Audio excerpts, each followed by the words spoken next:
गर्मी में चुपके से पड़ोसी का फ्रिज यूज करने वाला ससुराल। दोपहर की चिलचिलाती गर्मी में वर्मा जी के घर के अंदर डाइनिंग टेबल पर पूरा परिवार दोपहर का खाना खाने के लिए एक साथ बैठा था। गर्मी से परेशान होकर माधुरी अखिलेश से कहती है।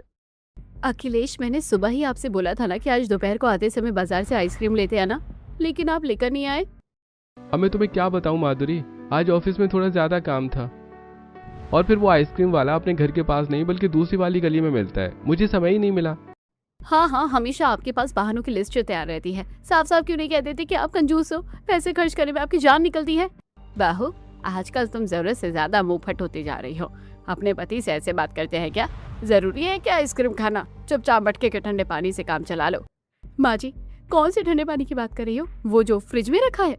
हाँ, फ्रिज तो महीनों से खराब है बहू, पानी भी बिल्कुल ठंडा नहीं हो रहा है। इसलिए तो कहती हूँ नया ले लेते, लेकिन मेरी कोई सुनता कहाँ है। हाँ, तो पैसे सोच समझ कर खर्च करना चाहिए ना बहू। तुम्हारा पति कोई करोड़पति नहीं है जो रोज रोज नई चीजें खरीदता फिरेगा। हाँ माँ, ये बात तो तुम सही कह रही हो। मैं भी यही समझाता हूँ इसे, जो पैसे बच सकते हैं उन्हें हर हाल में बचा लेना चाहिए ना। फिजूल खर्ची करने का क्या फायदा। हे भगवान, कैसे कंजूसों से पाला पड़ा है। एक नया फ्रिज तक नहीं खरीद पा रहे हैं ये लोग। माधुरी मन ही मन कुड़ते हुए कहती है और वो लोग चुपचाप खाना खाने लगते हैं। माधुरी सब्जी का एक निवाला मुंह में लेती है और उसका मुंह बन जाता है। आज तो सब्जी में मजा ही नहीं आ रहा है, एकदम बेस्वाद बनी है। क्यों, सब्जी में क्या खराबी है? अच्छी खासी तो बनी है, चुपचाप खा लो। रोज रोज वही आलू चने आलू की सब्जी बनेगी तो कैसे मजा आएगा? कभी पनीर बनना चाहिए, कभी कुछ और, कभी अच्छी वैरायटी बननी चाहिए, लेकिन आप लोग तो कुछ बनवाते ही नहीं हो। अरे बहू, रोज रोज पनीर खाएंगे तो बजट बिगड़ जाएगा।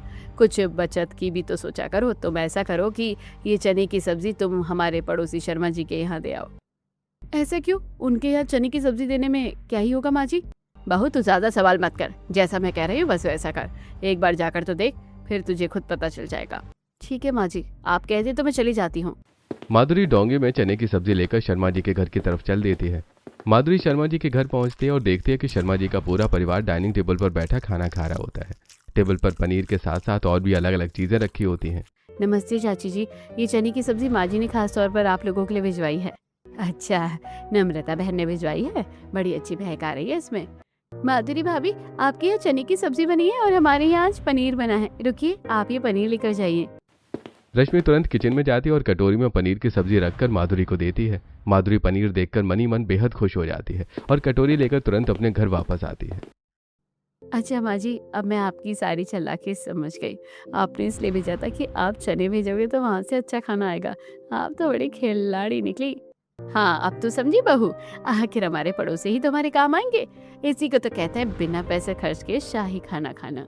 पूरा परिवार पनीर की सब्जी के साथ बड़े चाव से खाना खत्म करता है। अगले दिन दोपहर को नम्रता और माधुरी कड़ी धूप में बाजार से सब्जियां खरीदने जाती हैं और सब्जी वाले से रेट कम कराने के लिए बहुत बहस करती हैं। भाई, क्या लूट मचा रखी है तुमने। गोभी इतनी महंगी क्यों दे रहे हो? दाम कम करो। हाँ भैया, इस आलू के दाम भी थोड़े कम लगाओ। इतने महंगे दाम में हम सब्जियां नहीं खरीदेंगे। सही दाम लगाओ तभी लेंगे। सब्जी वाला अपना सिर पकड़ लेता है, लेकिन बहुत बहस करने के बाद वो थोड़े कम दाम में सब्जियां दे देता है। दोनों सास और बहू दाम कम देने के चक्कर में थोड़ी खराब सब्जियां भी खरीद लेती हैं। वहीं पास में खड़ी दो पड़ोसनें अभिका और अनाया उन्हें देखकर एक दूसरे से कहती हैं। देखो तो, इतने कंजूस है ये लोग कि कुछ भी सोचते ही नहीं हैं। बाजार में आकर भी सब्जियां इतनी खराब और सस्ती खरीद रहे हैं। पैसे बचाने की धुन सवार है इन पर। हाँ, सही कह रही हो अभिका। ये लोग तो पैसा खर्च करने के नाम से ही घबराते हैं। भगवान ही बचाए ऐसे भयंकर कंजूसों से। अभिका और अनाया बातें करते हुए आगे निकल जाती हैं। नम्रता और माधुरी हाथ में सब्जियों का झोला लिए अपने घर की तरफ बढ़ रही होती है। तभी नम्रता की नजर सामने जाती है। देखो बहू, वो हमारी पड़ोसन अनाया ही है ना? हाँ हाँ माँ जी, वही है। ऐसा करते हैं कि घर ना जाने की बजाय सब्जियाँ उनके यहाँ फ्रिज में ही रख देते हैं, नहीं तो हमारे यहाँ तो और खराब हो जाएगी। हाँ हाँ माँ जी, आपने बिल्कुल सही कहा। चलिए उनके यहाँ चलते हैं और उनके फ्रिज में रख देते हैं। दोनों सब्जियां लेकर अनाया के घर जाती हैं। अनाया कुछ देर पहले ही अपने घर के अंदर आई ही थी कि ये दोनों उससे हंसते हुए कहती हैं। अनाया बेटा, हमारा फ्रिज खराब है ना और ठंडा नहीं करा है। हम बाजार से ही सब्जियाँ लाए हैं, क्या हम अपनी सब्जी तुम्हारे फ्रिज में रख दें?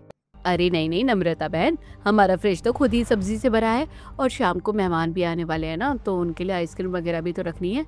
अच्छा हाँ, कहाँ जगह है हमारे फ्रिज में? तुम्हारे फ्रिज को क्या हो गया? अपने फ्रिज में क्यों नहीं रख रही हो? वो दरअसल हमारे फ्रिज में ना कुछ ठंडा नहीं हो रहा है बहन, सारी सब्जियां सड़ जाएंगी ना, थोड़ी सी जगह देख लो ना। अब बहन मैं क्या करूँ, इतनी भयंकर गर्मी में तो हमारा फ्रिज भी कभी खाली नहीं रहता है।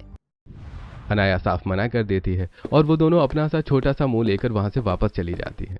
दूसरी पड़ोसन अभिका ये सब देख रही होती है। वो तुरंत दौड़कर अनाया के पास आती है और कहती है, बहन अच्छा क्या तुमने मना कर दिया, एक नंबर के कंजूस है इन लोग। अगर तुम आज रखवा लेती ना तो बार बार ये लोग तुम्हारे फ्रिज में सामान रख कर चले जाते और तुम्हारे लिए आफत हो जाती। हाँ बीका, मुझे भी यही डर था, इसलिए तो मैंने साफ मना कर दिया। इधर नम्रता और माधुरी थोड़ी नाराजगी के साथ अपने घर आ जाती हैं। माधुरी सब्जियों का झोला टेबल पर पटक देती है। ये देखकर नम्रता गुस्से से कहती है, ये क्या तरीका है, सब्जियां टेबल पर पटकने की बजाय फ्रिज में रख दो। माँ जी, अपने फ्रिज में रखने से क्या ही फायदा है, हमारी सब्जियां फ्रिज के अंदर रहे या बाहर, बात तो एक ही है ना, सब सड़ने ही तो वाली है। बहू तू ज्यादा मुंह मत चलाया कर, अब जैसी है वैसी है, चुपचाप फ्रिज के अंदर रख दे, जो होगा देखा जाएगा। माधुरी बड़बड़ाती हुए सब्जियां फ्रिज में रख देती है। तभी थोड़ी देर बाद शर्मा जी के घर की छोटी बच्ची सुप्रिया दौड़कर उनके घर आती है और कहती है, चाची दादी, आपको मेरी दादी बुला रही है, जल्दी हमारे घर चलिए। क्यों बुला रही है बेटा, कोई खास बात है क्या? मुझे नहीं पता, उन्होंने बस आपको तुरंत बुलाने के लिए कहा है। सुप्रिया की बात सुनकर लिविंग रूम में बैठे वर्मा जी और अखिलेश जी भी चलने के लिए खड़े हो जाते हैं और कहते हैं, अरे भाई नम्रता, चलो हम भी साथ में चलते हैं। शायद उन्होंने कोई कोल्ड ड्रिंक मंगवाया हो या कुछ अच्छा ठंडा ठंडा बनाया हो, गर्मी में थोड़ी सी राहत तो मिलेगी। हाँ जरूर ऐसे ही कोई बात होगी, हम भी चलते हैं। पूरा परिवार शर्मा जी के घर पहुंच जाता है। शर्मा जी के लिविंग रूम के कोने में एक बहुत बड़ी डबल डोर के एडवांस फीचर वाली नई फ्रिज चमचमाती हुई देखकर सब हैरान रह जाते हैं। अरे सेजल बहन, अच्छा इसलिए हमें बुलाया था, तुम्हारे यहाँ तो बहुत बड़ी फ्रिज आई है। हाँ बहन, पुरानी फ्रिज अब छोटी पड़ रही थी तो बच्चों ने बड़ी वाली मंगवाई है। फिर पड़ोसियों के साथ जब तक खुशी ना बांटो तब तक काहे बात की खुशी, हमने सोचा तुम्हें भी बुलाए और कुछ मीठा खिलाए। रश्मि बहू मिठाई लाओ। रश्मि फ्रिज से मिठाई निकालती और सबको खिलाती है। नम्रता बहन, अब तुमको भी ऐसा ही एडवांस और बड़ा फ्रिज अपने घर ले आना चाहिए, बहुत जरूरी है भाई। हाँ सेजल बहन, बात तो तुम्हारी सही है, जब हमारे पास पैसे होंगे तब हम भी जरूर ले आएंगे। वैसे हम इतने अच्छे पड़ोसी हैं, जब तक हमारा फ्रिज नहीं आता तुम्हारा इतना बड़ा फ्रिज हमारे तो काम आ ही सकता है ना। हाँ हाँ क्यों नहीं बहन, पड़ोसी तो पड़ोसी के काम आता है। सब घर वापस आ जाते हैं। अगले दिन सुबह सुबह रसोई में माधुरी पानी की खाली बोतलों में पानी भर रही होती है। नम्रता रसोई में आती है और उसे इतनी सारी बोतलें भरते देखकर हैरानी से पूछती है, बहू तू इतनी सारी बोतलों में पानी क्यों भर रही है, क्या फायदा, हमारा फ्रिज तो पानी को ठंडा ही नहीं करेगा, फिजूल में टाइम ही खराब कर रही है तू। अरे माँ जी, आप फिक्र मत कीजिए, देखना आज दोपहर को मैं आप सबको एकदम बर्फ जैसा ठंडा पानी पिलाऊंगी। ठंडा पानी वो कैसे पिलाएगी, फ्रिज क्या अपने आप ठीक हो क्या? फ्रिज ठीक नहीं हुआ है माँ जी, लेकिन हमारे पड़ोसी का जो नया वाला फ्रिज आया है ना, वो किस काम आएगा। चलो हम ये सारी बोतलें उनके फ्रिज में ही रख कर आते हैं, मुफ्त में पानी ठंडा हो जाएगा। बहू तू पागल तो नहीं हो गई है, फ्रिज बड़ा हुआ तो भी तो इतनी सारी बोतलें वो नहीं रखने देंगे, साफ ना कर देंगे। माँ जी मेरे पास एक तरकीब है, मैं ये सारी बोतलें झोले में रख लेती हूँ और आप अपने हाथ में बस एक ही बोतल रख लो, हम उनसे बोलेंगे कि हम ये एक बोतल रखने आए हैं। वाह बहू वाह, क्या दिमाग लगाया है तूने। चलो फिर देर किस बात की, हम उनके फ्रिज में बोतलें रख कर आते हैं। नम्रता एक बोतल लेती है और माधुरी बोतलों से भरा झोला उठाकर शर्मा जी के घर की तरफ चल देती है। जब वो शर्मा जी के घर पहुंचती है तो रश्मि हॉल में ही कुछ काम कर रही होती है। अरे रश्मि बहू सुनो ना, तुम्हें तो पता ही है ना कि हमारे घर की फ्रिज खराब है, क्या हम एक बोतल रख ले आप लोगों की फ्रिज में? हाँ हाँ रख लो, पड़ोसी हो हम इतना तो कर ही सकते हैं, आइए अंदर रख दीजिए। माधुरी और नम्रता तुरंत रसोई में फ्रिज के पास जाती हैं। रसोई में काम करते हुए सेजल कहती है, अरे नम्रता बहन आओ, बहू तुम्हारे हाथ में ये इतने बड़े झोले में क्या है? अरे चाची जी वो कुछ नहीं, बस वापसी में बाजार से कुछ सब्जियां खरीदी थी वही है। सेजल सिर हिलाकर बाहर चली जाती है। उसके जाते ही माधुरी चुपचाप अपने झोले से पूरी बोतलें निकालती हैं और फ्रिज में जगह बना बनाकर जमा देती हैं। सारी बोतलें रखने के बाद दोनों मुस्कुराती हुई वापस आ जाती हैं। थोड़ी देर के बाद रश्मि सामान रखने के लिए फ्रिज खोलती है और बोतलों का ढेर देखकर चौंक जाती है। माँ जी जरा यहाँ देखिए आकर, इन लोगों ने क्या किया है। क्या हुआ बहू, क्यों चिल्ला रही है सुबह सुबह? माँ जी ये देखिए, इन लोगों ने तो बहुत सारी बोतलें रख दी हैं, फ्रिज में तो बिल्कुल भी जगह नहीं बची है, आप इनको कुछ कहिए ना। अरे बेटा पड़ोसी है ना, अब इस छोटी सी बात पर उनसे क्या ही बोले, गुस्सा मत हो, जाने दे, सह लेते हैं। इधर दोपहर के समय जब वर्मा जी घर में सभी गर्मी से बेहाल हो जाते हैं, नम्रता माधुरी को इशारा करती है। दोनों फिर से वही बड़ा झोला लेकर शर्मा जी के यहाँ आती हैं। चाची जी वो बोतलें ठंडी हो गई होंगी तो हम वही लेने आए हैं। हाँ बहू निकाल लो, फ्रिज में ही रखी है। दोनों रसोई में जाते हैं और पूरी बोतलें निकाल कर वापस झोले में भर लेती हैं। बोतलें भरते भरते अचानक नम्रता की नजर फ्रिज के सबसे ऊपरी हिस्से पर पड़ती है, जहां एक कटोरे में ढेर सारा खोआ रखा हुआ है। बहू देखो तो इनके यहाँ कितना सारा खोआ रखा है, लग रहा है कुछ खास बनने वाला है। हाँ हाँ माँ जी, बहुत सारा है, दिख तो बहुत बढ़िया रहा है। हम खोआ धीरे से निकाल लेते हैं, किसी को क्या पता चलेगा। माधुरी चारों तरफ देखकर चुपचाप से खोआ निकाल के झोले में रख लेती है। फिर वो दोनों रसोई से बाहर निकलकर हॉल में आती हैं। नम्रता बहन बोतलें ले ली तुम लोगों ने? हाँ ले ली है बहन, बहुत बहुत धन्यवाद तुम्हारा, जो इस गर्मी में ठंडा पानी मिल गया है। बैठो ना थोड़ी देर, चाय वाय पीकर जाना। नहीं नहीं बहन, अब देरी हो रही है, घर में सब हमारा इंतजार करे होंगे, हम चलते हैं। वो दोनों जल्दी जल्दी चलते हुए घर आते हैं और बहुत खुश होती हैं। घर आते ही वो डाइनिंग टेबल पर सामान खाली करती हैं। ठंडा पानी और खोआ देखकर वर्मा जी और अखिलेश की आंख में चमक आ जाती है। अरे भाई चलो, अच्छा है, खोआ भी मिल गया और ठंडा पानी भी मिल गया। आज तो दिन बन गया हमारा। हाँ माँ, मजा आ गया। आज तो कुछ मीठा बनना चाहिए। आप लोग फिक्र मत कीजिए, मैं इस खोए की बढ़िया सी रबड़ी बनाती हूँ, सब लोग बैठ के खाएंगे। माधुरी रसोई में जाती है और रबड़ी बनाने लगती है। पूरा परिवार डाइनिंग टेबल पर बैठकर ठंडी ठंडी रबड़ी का आनंद लेता है। इधर शाम को शर्मा जी के घर में सेजल अपनी बहू से कहती है, बहू फ्रिज में खोया रखा है ना, तो आज रात के खाने में गुजिया बना लेना, बच्चों को बहुत पसंद है। रश्मि फ्रिज खोलती है तो खोआ गायब मिलता है। वो हैरान होकर कटोरा लिए बाहर आती है। माँ जी ये क्या, फ्रिज में खोआ नहीं है? ये क्या कह रही है बहू, मैंने तो हाथ भी नहीं लगाया। सुप्रिया बेटा इधर आना जरा। हाँ चाची बोलो क्या हुआ? बेटा तुमने तो खोआ नहीं खाया ना फ्रिज से निकाल कर, सच सच बताना अपनी दादी को। नहीं दादी, मैं खोआ क्यों खाऊंगी, मैं तो फ्रिज को हाथ भी नहीं लगाया, मैं तो बाहर खेल रही थी। माँ जी जब घर में किसी ने नहीं खाया तो कहीं ऐसा तो नहीं कि हमारे पड़ोसी लेकर गए हो? दोपहर में वही दोनों अंदर आई थी बोतल लेने। हाँ हो भी सकता है, वो काफी देर तक रसोई में अकेली थी। तभी विकास और शर्मा जी भी ऑफिस से आ जाते हैं। रश्मि उन्हें भी सारी बात बताती है। ये तो सरासर गलत है, उनको साफ मना कर दो कि हमारा फ्रिज यूज न करें, हमारी चीजें ऐसे गायब होना ठीक नहीं है। अरे जाने दो, हटाओ, पड़ोसी हैं हमारे, आपस में विवाद अच्छा नहीं लगता, हटाओ इस बात को, कुछ और बना लो। शर्मा जी के मना करने पर सब शांत हो जाते हैं। कुछ दिन ऐसे ही बीतते हैं। नम्रता और माधुरी शर्मा जी के फ्रिज में रोज कुछ न कुछ रखने जाती हैं और रोज उनके यहाँ से कभी सब्जियां तो कभी दूध गायब रहता है। एक दिन रश्मि का गुस्सा बहुत बढ़ जाता है। माँ जी अब बहुत हो गया, पानी सिर से ऊपर जा चुका है, इनको प्यार से समझा देना चाहिए कि ये जो कर रही है ना वो ठीक नहीं है। लेकिन बेटा वो लोग हमारे पड़ोसी हैं, लेकिन हमें भी तो परेशानी हो रही है ना, इनके कारण गर्मी के मौसम में हमको ठंडा पानी भी नहीं मिल पा रहा है, हमारी चीजें भी खराब हो रही हैं। ठीक है बहू तुम सही कह रही हो, आज मैं खुद उनसे बात करूंगी और समझा दूंगी। थोड़ी देर बाद नम्रता और माधुरी हमेशा की तरह फिर से एक पतीली लेकर आती हैं। सेजल बहन ये दूध जरा अपने फ्रिज में रख लो, गर्मी से कहीं फट ना जाए। नम्रता बहन बुरा मत मानना, पर आज के बाद आप लोग हमारे फ्रिज में चीजें मत रखा कीजिए। क्यों बहन क्या हुआ, ऐसा क्यों कह रही हो? चाची जी हमें बहुत परेशानी हो रही है, हमें ठंडा पानी तक नहीं मिल पा रहा है, हमारी चीजें भी लगातार खराब हो रही है क्योंकि हमेशा आपका सामान भरा रहता है। अच्छा हाँ आप अपने यहाँ फ्रिज मंगवा लो, नहीं तो कोई और व्यवस्था कर लो, लेकिन हमारे यहाँ मत रखिए, बुरा मत मानना, ये जरूरी था। खरी खोटी सुनकर नम्रता और माधुरी का मुंह पूरी तरह से उतर जाता है। वो बिना कुछ बोले चुपचाप अपने घर आ जाती हैं और लिविंग रूम में उदास बैठ जाती हैं। अरे क्या हुआ नम्रता, मुंह क्यों उतरा है, दूध की पतीली वापस क्यों ले आई? बाबूजी पड़ोसियों ने तो साफ मना कर दिया दूध रखने से, बहुत खरी खोटी सुनाकर बेइज्जती कर दी है हमारी। हे भगवान, अब इस गर्मी में हमारा क्या होगा, बिना ठंडे पानी के तो हम मर ही जाएंगे। शाम का समय होता है। अखिलेश बाजार से लौटता है और उसके हाथ में कुल्फी का एक पैकेट है। अरे माँ इस कुल्फी को पड़ोसी के फ्रिज में रखवा दो, हम खाना खाने के बाद आराम से खाएंगे। भूल गया क्या तू, सुबह ही तो पड़ोसियों ने मना कर दिया रखवाने के लिए, अब दोबारा वहाँ डांट खाने और बेइज्जती करवाने जाएंगे क्या? हाँ ये तो मैं भूल ही गया था, अब क्या करें, ये तो 2 मिनट में पिघल जाएगी। तो फिर खा लो तुरंत, पिघलने का इंतजार क्यों करना, चुपचाप अभी खाकर खत्म करो।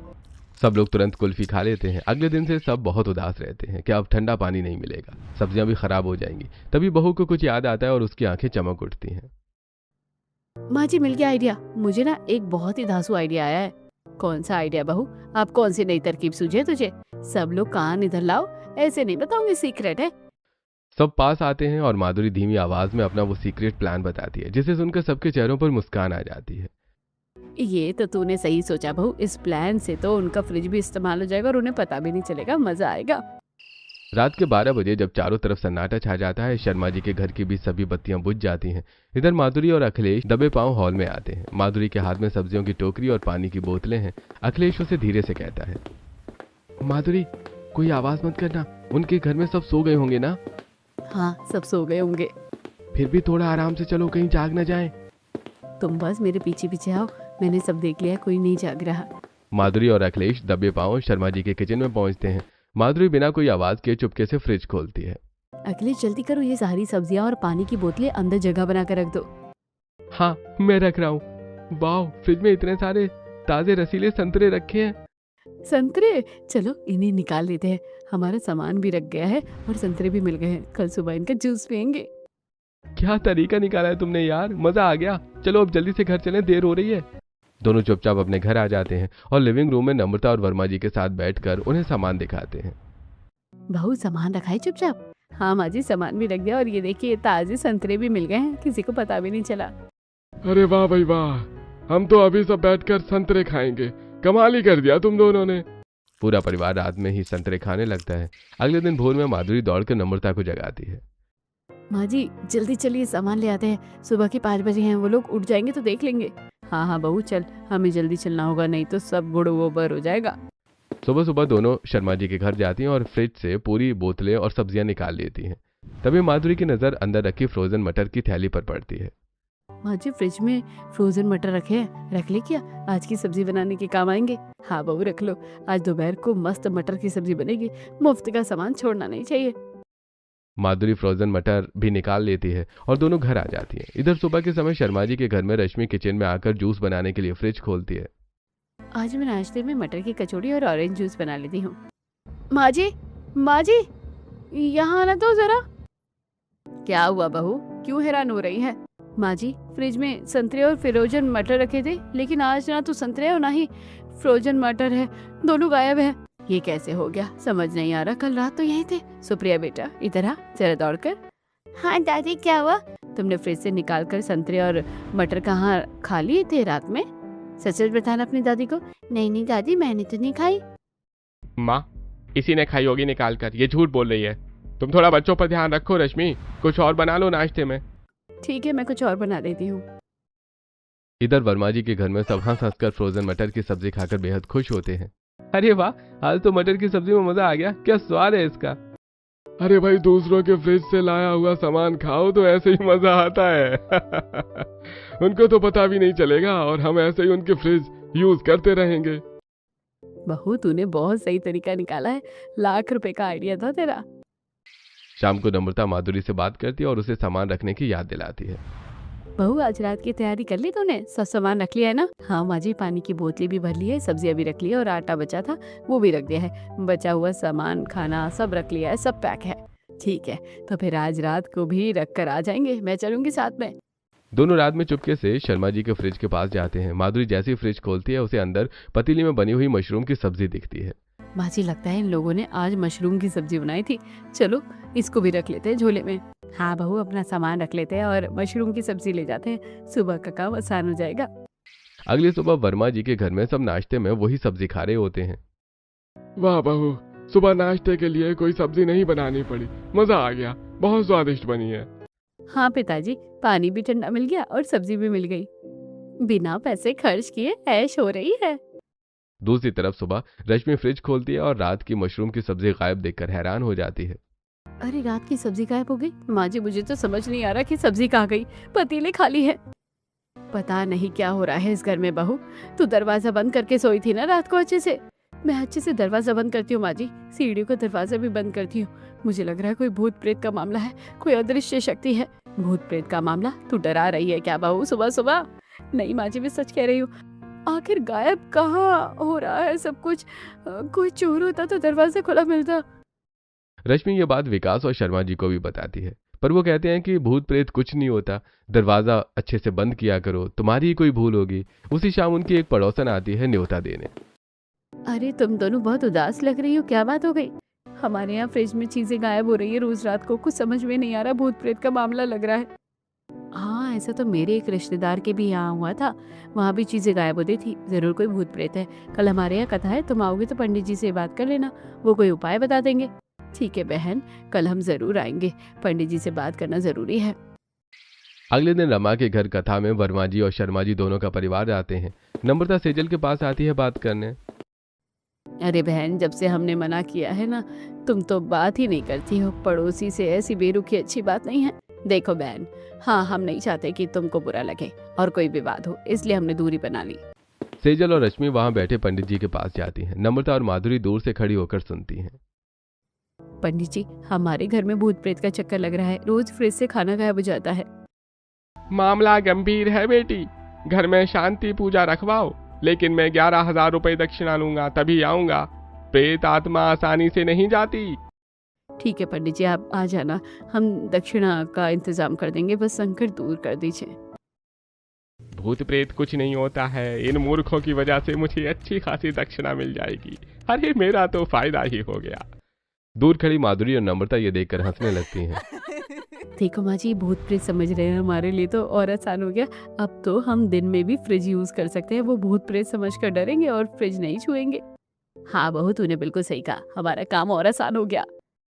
अगले दिन दोपहर में जब सब सो रहे होते हैं, माधुरी और नम्रता चोरी से जाती हैं और फ्रिज में अपनी सब्जियां, मसाले और अदरक लहसुन का पेस्ट रख देती हैं। थोड़ी देर बाद रश्मि पानी पीने के लिए फ्रिज खोलती है। माँ जी जल्दी आइए रसोई में, देखिए आज तो इतनी सारी चीजें अंदर रखी है। ये किसने रखा? दरवाजा तो पूरी तरह से बंद था। अब तो हमारे पड़ोसी भी फ्रिज यूज नहीं करते, फिर ये कहाँ से आया? पक्का ये भूत है। उस दिन भी सामान रख दिया था, मैं तो कुछ नहीं छूने वाली इस फ्रिज से, मुझे तो डर लग रहा है। रश्मि डरकर फ्रिज बंद कर देती है। इधर वर्मा जी के घर में सब बहुत खुश होते हैं। कुछ दिन और बीतते हैं। एक शाम शर्मा जी के घर में खीर बनती है। खाने के बाद रात को बहू, हमारे पड़ोसियों को बुरा लग गया है, वो भी नहीं आ रहे हैं, थोड़ी खीर उनके यहाँ दे आओ, रिश्ता सुधारना चाहिए। अरे भाई, रात हो गई है बहू, बाहर मत जाओ। ऐसा करो, फ्रिज में रख दो, कल सुबह दे आना उनके यहाँ पर। जी पापा जी, ठीक है। बूजी, अगर आप कहीं भी है तो प्लीज कुछ मत करना, मैं ये खीर सिर्फ रखने आई हूँ।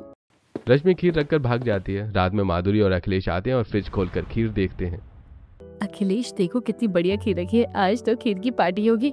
बहू, पूरी मत निकाल, थोड़ी सी छोड़ दे उन लोगों के लिए, ताकि शक ना हो, बस नाम के लिए छोड़ दे। ठीक है माँ जी, थोड़ी सी छोड़ देती हूँ, बाकी अपने डिब्बे में भर लेती हूँ। माधुरी आधी खीर निकाल लेती है और दोनों आ जाते हैं। अगली सुबह रश्मि फ्रिज खोलती है और थोड़ी सी खीर देखकर चिल्लाती है। माँ जी, भूत ने फिर खीर खा ली, कटोरे में से थोड़ी सी बची थी, सब खत्म कर दिया। क्यों सुबह सुबह बकवास कर रही है? तू ही भूल गई होगी और इतनी ही रखी होगी। अच्छा जा, ये पड़ोसियों को दे आ, और उनके हिस्से की भी। रश्मि थोड़ी सी बची हुई खीर लेकर वर्मा जी के घर जाती है। वहां देखती है कि पूरा परिवार बड़े चाव से कटोरों में खीर खा रहा है। नमस्ते चाची जी, मैं यहाँ आपके घर खीर देने आई थी, पर आप लोग भी खीर ही खा रहे हो? अब वो हमारे यहाँ भी कल रात को खीर बनी थी ना, वही खा रहे हैं। आओ बैठो। लेकिन आपकी और हमारी खीर बिल्कुल एक जैसी दिख रही है, मेवे भी बिल्कुल वैसे ही कटे हैं। हमारी बहू भी अच्छी खीर बनाती है ना, स्वाद और शक्ल सेम हो जाती है। अच्छा, थोड़ा सा मुझे भी चखने के लिए दीजिए ना, देखो तो कैसी बनी है। हे भगवान, मैं क्या करूँ, कैसे मना करूँ? अगर इसने खा ली तो पकड़ी जाऊंगी। माधुरी मजबूरी में एक चम्मच खीर देती है। रश्मि उसे चखती है और स्वाद पहचान कर हैरान हो जाती है। वो तुरंत अपने घर वापस आ जाती है और सीधे सेजल के पास जाकर कहती है, माँ जी, मैं झूठ नहीं बोल रही, पर उनकी खीर बिल्कुल हमारे जैसी थी। इसका मतलब हमारे यहाँ कोई भूत प्रेत नहीं है, ये पड़ोसी ही चुरा कर ले जा रहे हैं सब सामान, और वो हमारा फ्रिज यूज कर रहे हैं। लेकिन बहू, हम तो दरवाजा अच्छे से बंद करते हैं शाम को, फिर वो कहाँ से ले जा रहे हैं? कोई तो रास्ता होगा। इतने में किचन से अचानक बर्तन गिरने की बहुत तेज आवाज आती है। दोनों दौड़कर जाती हैं और देखती हैं कि बिल्ली ने दूध का पतीला गिरा दिया है। ये बिल्ली बहुत परेशान कर रही है रोज रोज, आज मैं इसको भगा के रहूंगी, इसका पीछा नहीं छोड़ूंगी। रश्मि दरवाजा बाहर से बंद कर देती है और कोने से डंडा उठाती है। वो बिल्ली को मारने दौड़ती है, लेकिन बिल्ली स्टोर रूम की खिड़की से कूदकर भाग जाती है। रश्मि खिड़की के पास जाती है और देखती है कि कांच पूरी तरह टूटा हुआ है। माँ जी, मुझे पता चला है कि वो लोग यहाँ आते हैं, इस टूटी हुई खिड़की से अंदर कोई भी आ सकता है। अब बस आप देखते जाइए मैं क्या करती हूँ। अगले दिन रश्मि वहां एक सीसीटीवी कैमरा लगा देती है। सुबह वो अपने मोबाइल पर फुटेज देखती है और पूरे परिवार को बुलाकर उन्हें भी दिखाती है। देखिए, आखिरकार पर्दाफाश हो ही गया कि पड़ोसी ये टूटी हुई खिड़की से अंदर आ रहे थे और हमारा फ्रिज खोलकर चोरी कर रहे थे। नीच लोग, इतने बड़े चालाकी। अब बताओ बहू, इन पड़ोसियों को कैसे सबक सिखाएं, इनकी हिम्मत कैसे हुई? माँ जी मेरे पास एक बहुत ही अच्छा तरीका है, बस देखते चाहिए। रश्मि अपने मोबाइल पर चैट जीपीटी एप्लीकेशन खोलती है और एक रेंट एप्लीकेशन बनाने को बोलती है। चैट जीपीटी तुरंत कानूनी भाषा में लेटर बनाकर देता है। रश्मि उसे कागज पर लिख देती है। लेटर में लिखा होता है, यह हमारे फ्रिज का 1 महीने का किरायानामा है। आप लोग हमारा फ्रिज यूज करते आए हो, चुपके से 1 महीने का 10,000 किराया बनता है। कृपया यह किराया तुरंत भिजवा दीजिए। हम नहीं चाहते कि मोहल्ले में कोई बुराई या तमाशा हो। मैं पेन ड्राइव में सीसीटीवी फुटेज भेज रही हूँ, इसे तसल्ली से देख लेना। हमें उम्मीद है कि आप किराया चुपचाप भिजवा दोगे। रश्मि लिफाफे में लेटर और पेन ड्राइव डालती है और बाहर खेल रही सुप्रिया को बुलाती है। सुप्रिया बेटा, दौड़ के सामने जाओ और दादी को ये लिफाफा दे आओ। अभी देकर आती हूँ मम्मी। सुप्रिया वर्मा जी के घर जाकर लिविंग रूम में बैठी नम्रता को लिफाफा देती है। दादी ये लिफाफा मम्मी ने भेजा है आपके लिए। सुप्रिया चली जाती है। माधुरी लिफाफा खोलकर लेटर पढ़ती है और पेन ड्राइव लैपटॉप में लगाती है। वीडियो में अखिलेश और माधुरी खिड़की से कूदते हुए साफ दिख रही है। पूरे परिवार के होश उड़ जाते हैं। हे भगवान, हमारी चोरी पकड़ी गई।